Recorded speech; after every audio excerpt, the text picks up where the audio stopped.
McDonald Daily, powered by The Beat on Electric Now. I'm Heidi McDonald. I'm the editor-in-chief of The Beat at comicsbeat.com. We are here today with the incomparable Todd McFarlane. How are you doing? I'm good. How's it going, Todd? Good to see you, always. Yeah. I like to hang out with some of the people that are as long in the tooth as I am. So. Well, there you go. That's a nice way of saying we're veterans. That's it. We are veterans of many. Many decades now. So yes, yep. It's been 5 years. It's great. Todd, of course, so many different things have happened in your time at Comic-Con, from just probably sitting in Artist Alley sketching to running your own company. Yeah, so I was at a function the other day, and somebody said, "How many San Diego Comic-Cons you been to?" And I went, "Over 40, right?" And they were like, 40? I didn't even know it'd been around that long. Like, you remember the one downtown, where it was in the basement, and that over 2 days, because it was only a weekend, if you got 1,000 people, 2,000 people, it was like a big hit. We were like, oh my God, this is so huge. It's massive. Yeah. But again, that was a Comic-Con, right? It was nothing but comic book people with comic book retailers, all comic book.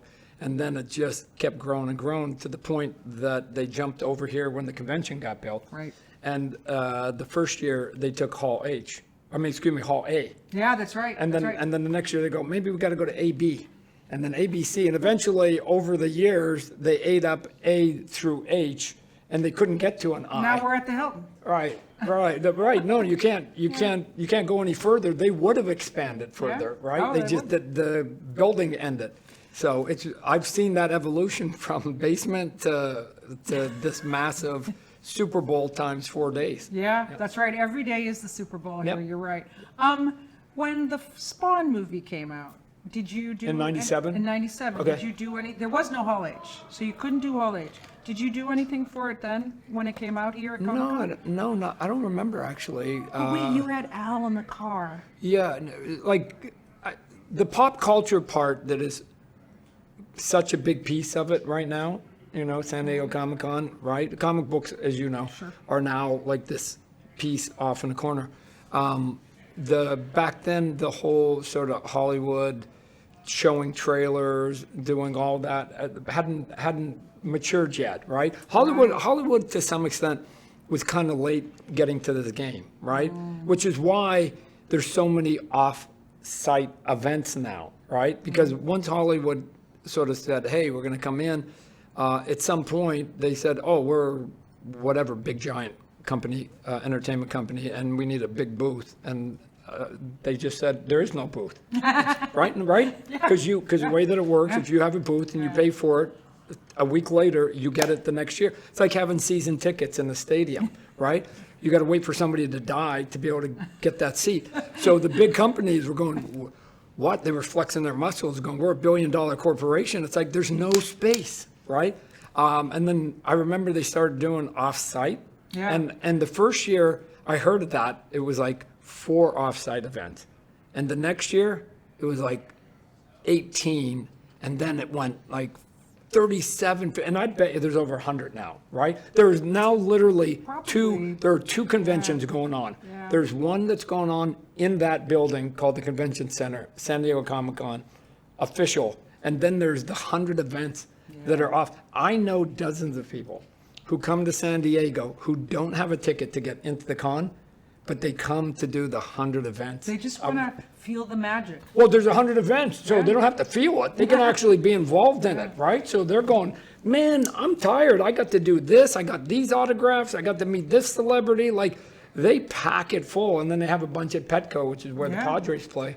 There's, like, everybody thought, "Oh, okay, they've maxed out." No, there's 2 shows going on, inside and outside. Well, I think it's great because maybe you will be able to take advantage of that with the next Spawn movie.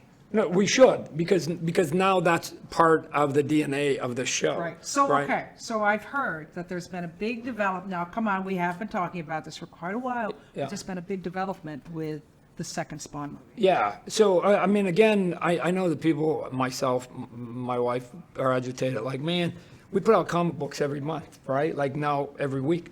And it's like, this whole process of Hollywood is like anti to what we're used to.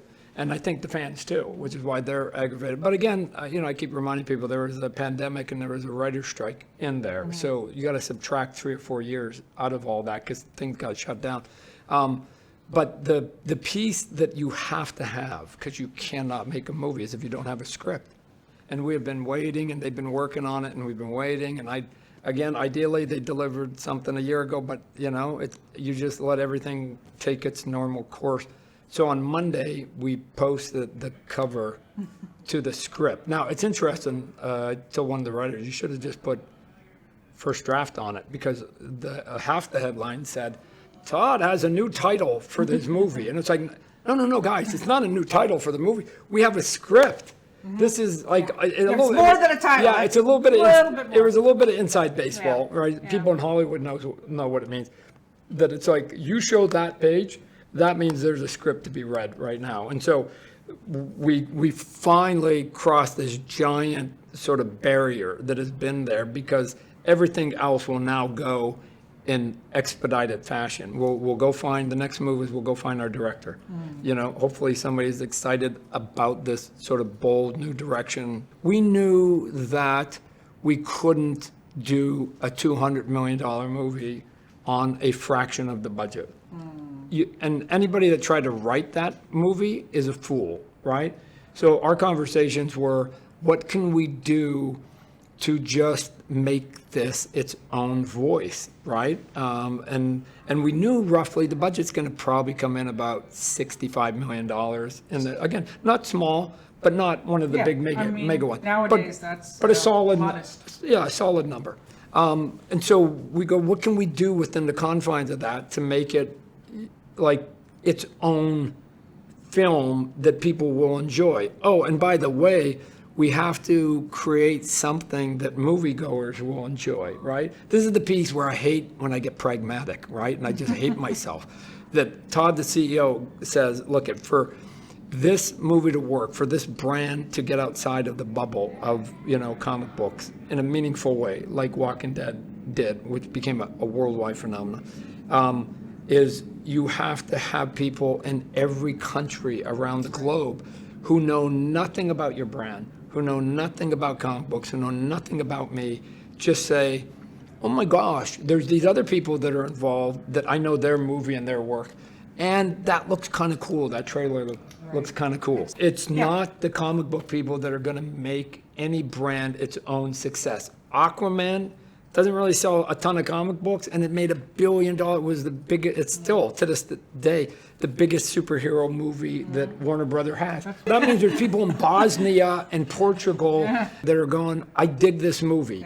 And so we have to, when I read the script, I go, all right, if I'm a moviegoer and I know nothing about this and I'm living in another country, like, would I go to this movie? And that's all I did. And I couldn't worry about whether it would make good toys, even though I'm in the toy business, or whether it was a direct portal and port translation from the comic book, because I can't do that either. We just have to make a film that people will like. And then now we have to find a director that will basically put a visual to it, right? So it's R-rated, it's dark, it's super serious, and we'll see whether people are excited about it as we are, as we keep moving forward. So this would be groundbreaking. Now, Todd, we have one more thing. Do it. Before we go.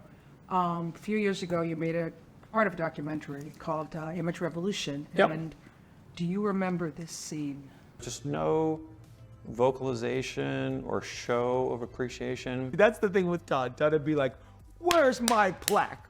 He'll give me his whole speech like, I sold 2 million copies for you, Marvel. I didn't even get a watch. I didn't get a plaque. My dad got a watch when he worked at the factory. For a nominal amount of work, for minimal effort, they could have kept all of us. It wouldn't have taken much. The bar was fairly low.